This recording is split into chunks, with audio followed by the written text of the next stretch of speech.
The civilian population, or folks who have not served in the military, have an obligation to be more critical about how young people are used in the military.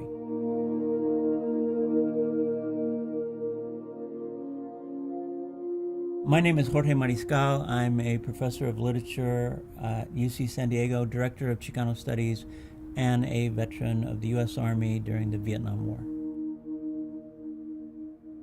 The transformation of young people into soldiers and Marines is a very arduous one. And in my case, I remember in basic training at Fort Ord, one of the marching chants was just repeating kill, kill, kill. And having been raised a Catholic, I couldn't really do it. So I was pretending to say things, but I wasn't really singing along.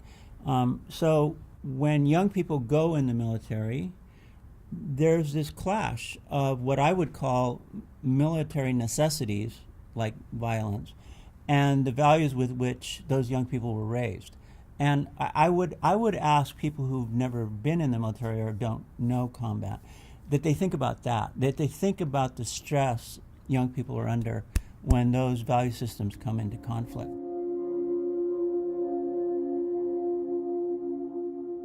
During the Vietnam period, I think a lot of working class youth, not just Latinos, were educated about world politics in a way the government never expected, the U.S. government never expected. A lot of us noticed that some of our family members were farm workers, here in California, for example, and we had been sent to kill farm workers or peasants in Southeast Asia. Today I talk to young veterans of Iraq and Afghanistan who have the same sense that they were being used to essentially commit violence against people who are very much like their families in terms of class status, racialized status here in the United States.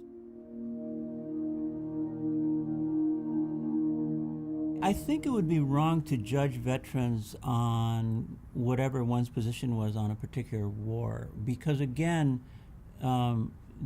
the soldier, Marine, or seaman are really implements in this chess game that the United States has been playing with other countries. So as we look at the historical span of American culture in the last 40 or 50 years, we can say that the function of the veteran has changed dramatically. So after World War II, there was obviously the good war produced a notion that veterans deserved our thanks, and that in fact American veterans had saved democracy for the world.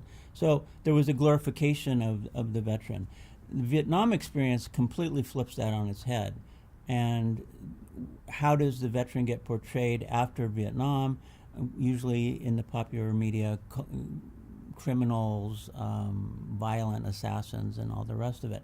And now we've come full circle where even though the Iraq War and the Afghanistan War weren't particularly popular, so I think it has a little bit less to do with the popularity of the war, we have this glorification of veterans again. And I think veterans now serve a cultural purpose that they didn't 40 years ago.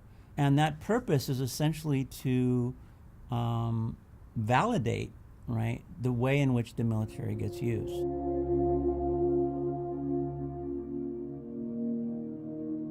The cultural appropriation of the figure of the veteran is almost always going to be used to prop up the dominant culture of the time. And so we're in a time now of a heavily militarized culture.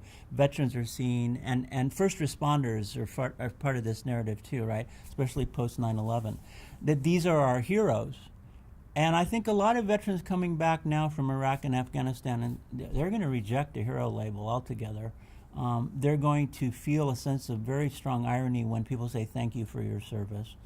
And I think these narratives have to be questioned. If not, then we're just promoting the next war essentially and helping the recruiters, which I'm not against young people serving in the military if that's their choice, but I don't really think they should be going in just to get money for college. I personally think college should be free for everyone, but that's another show.